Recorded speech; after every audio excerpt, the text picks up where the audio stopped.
तो I think मैंने ये रियलाइज पिछले कुछ टाइम में कर लिया कि I want to give back to society, I want to, मुझे अपना हिस्सा डालना है, because I got a lot, मुझे इस इंडस्ट्री ने बहुत कुछ दिया है, from fame to fortune. So I mean it was I think high time for me to kind of now select roles में जहाँ पे कुछ substance हो. ये तो यूजुअली खैर हम हर स्क्रिप्ट में ही कहते हैं कि यार कुछ सब्सटेंस हो, कुछ हो, बट एक कमरे से निकल के दूसरे कमरे तक का कैरेक्टर उस तक महदूद नहीं है. बिल्कुल. सो इसमें लड़कियों की तालीम का फुकदान तो है. बिल्कुल. आई फील कि जो भी इस वक्त हमारे मुल्क में एजुकेशन पे काम कर रहे हैं उससे बेहतर काम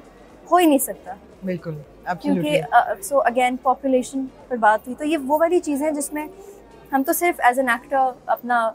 थ्रू आर्ट हम इन चीज़ों में शामिल होकर थोड़ी सी बात, और लोगों को अगर सोसाइटी में कुछ चेंज आ सकता है तो why not. Again I think I am lucky. और इस तरह के कुछ अनकही में आई फील कि मेरे पास नंबर ऑफ सीन्स बड़े कम थे. मैं उस चीज़ से भी निकल आई हूँ बहुत टाइम से कि यार आई डोंट रियली केयर. कभी कभी कुछ ऐसी कहानियाँ, कभी कभी कुछ कैरेक्टर से बड़ी कहानी होती है. So sometimes you don't really have to think about just yourself, and you have to think about what actually you are telling people, और आप कैसे लोगों को की जिंदगियों में कुछ चेंज ला सकते हैं. So I think through Meenu and through this story बहुत कुछ चेंज आएगा. And I'll be honest, we were very scared because again बहुत अच्छा काम भी हो रहा है, मगर अनफॉर्चुनेटली रेटिंग्स कह रही हैं जो TRPs हैं वो एक खास किस्म के प्रोजेक्ट्स पे आ रही हैं जिसमें आई थिंक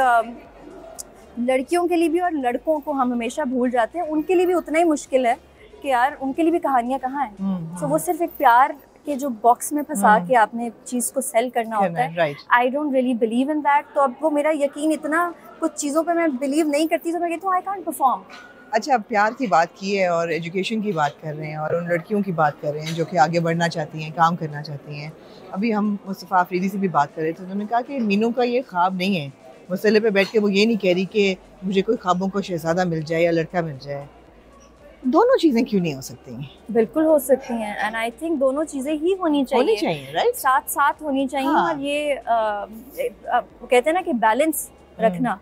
वही तो जीत है. आई थिंक किसी भी औरत या किसी भी मर्द की जिंदगी की कामयाबी ये नहीं है कि यार that guy is not married but very successful और काम, और मैं अपने पर्सनल लाइफ को इग्नोर करके मैं सिर्फ करियर पे फोकस कर लूं. बिल्कुल. So I think for me that's not a successful life. I would say उनका पॉइंट ऑफ व्यू है, I respect that, but I believe कि जिंदगी में ना आपके जो आई थिंक जो थोड़ी सी ऑफ बात है जो यूजुअली हमारे ड्रामों पे फोकस,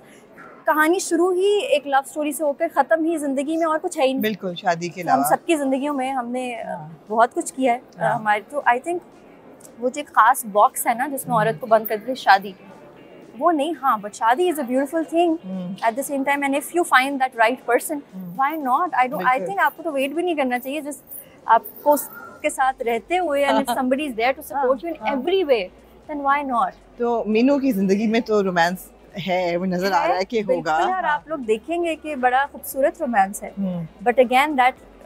अब उसकी जिंदगी में जिस तरह अभी तक लोग अब्बा को बड़ा पसंद कर रहे हैं, अब अगेन सिर्फ लड़कियों के कैरेक्टर्स को हमने चेंज नहीं किया, हमने ये स्टीरियोटाइप्स को ब्रेक किया है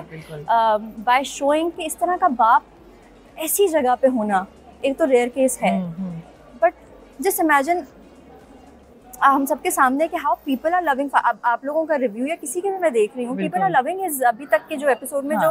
विनर है, that's Meenu's father, and I am very happy about it. मौलवी साहब का कैरेक्टर इतना पॉजिटिव है. बिल्कुल, एब्सोल्युटली. सो आई थिंक जितना औरतों को पढ़ाना, पढ़ा लिखा होना ज़रूरी है माओं का,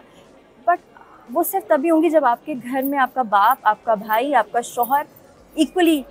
दैट ये तीनों आदमी आपके लिए होंगे वहाँ पे. एब्सोल्युटली. तभी आप दोनों और मर्दों में भी अप्लाई होता है कि जब तक माँ, बहन, हर बंदा, बीवी सपोर्ट नहीं कर रही, कहते हैं ना behind every successful man is a woman. Exactly. दोनों का अप्लाई होता है. एब्सोल्युटली. चैलेंजिंग कितना था सजल ये पूरा शूट? था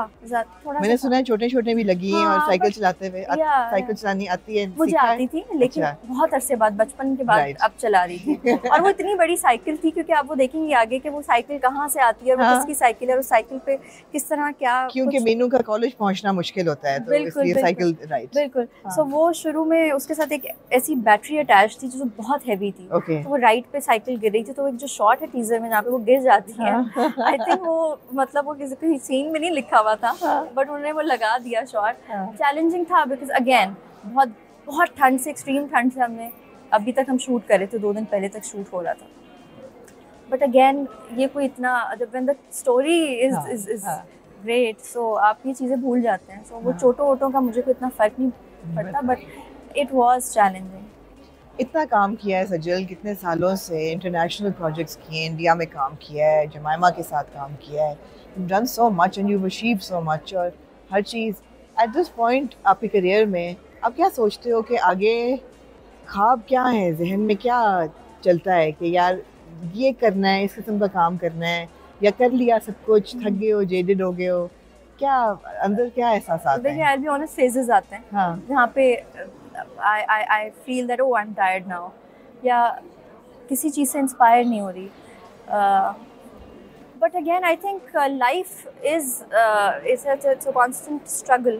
उस तरह से आपने इंस्पिरेशन ढूंढनी होती है आपने दोबारा से अपने ख्वाबों को तराशना होता है and I think that's the beauty of life at the same time her level पे है ना हर लेवल पे so पाकिस्तान में I think जो भी मैंने किया I think I am very happy about it but again मैंने कुछ प्लान नहीं किया था लाइफ में तो जो कुछ भी मिला एंड आई फील कि आगे भी जो कुछ अब तो छोड़ दिया प्लानिंग करना कुछ चीज़ें प्लान करके की तो वो कुछ इस तरह इतनी अच्छी गई नहीं तो अब मैं I don't really plan anything but मैं तो खुद I myself is I look forward for to the future now so I left everything to God and मुझे लगता है कि जो होगा अच्छा ही होगा जब अब तक इतना अच्छा आया है अभी काम को ले लें या शूट हो गया रैप अप हो गया है ज़रपतों का खत्म हो गया और आगे ब्रेक है do you take a break between projects या आई डू टेक ब्रेक वैसे भी आपको पता है इसलिए भी मिल जाता है क्योंकि कुछ इतना खास उस तरह की स्क्रिप्ट्स थोड़ी सी किल्लत है but yes I am doing another play अभी right after this play you are हाँ इट्स कॉल्ड मैं मंटो नहीं हूँ उसकी शूट शुरू होने वाली है Nadeem Baig is directing it so I am looking because that character is completely different from Meenu yes यही तो मजा है यही तो मजा you throw yourself from character to character तो मजा ही आता है good luck Sajal I hope कि आपको वो रोल्स मिलते रहें वेयर यू कैन एक्सपेरिमेंट और हम भी आपको डाइवर्स कैरेक्टर्स में देखते रहें बिकॉज देख के वाकई बहुत मजा आता है बहुत मजा आता है आई एम वेरी हैप्पी एक्चुअली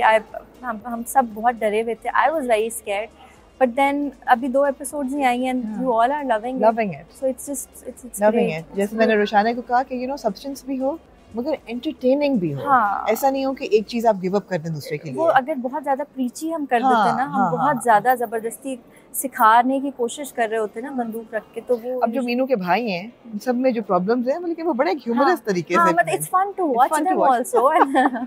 तो मैं जब उन लोगों को देख भी रही होती थी तो मैं सिर्फ उनको देखती रहती थी एंड देन एंड पे जब सीन खत्म होता था तो मैं कहीं ना कहीं जो छोटे भाई मैं उनको कहती थी it's like it's great to watch you guys absolutely it's not कि वो टॉक्सिक एक है बट वो उसको जिस तरह से हम उन्होंने दिखाया भी है जो लिखा भी आई थिंक सो अगेन बड़ा अच्छा सही लोगों का चुनाव करना इस तरह की स्क्रिप्ट्स में that's the whole point so I think this was a very brief conversation with Sajal हमने बहुत सी बातें करनी है मेरे ख्याल है कब से शुरू करना है हमने बहुत शुरू से शुरू करेंगे हम बॉलीवुड जाएंगे हम हॉलीवुड जाएंगे हम hopefully Sajal Ali the person की भी बात करेंगे बिल्कुल। और प्यार की भी बात करेंगे और रिश्तों की बात करेंगे वो गुफ्तगू अभी आप उसका इंतजार करें बिल्कुल बिल्कुल कराची जाके यही होने वाला है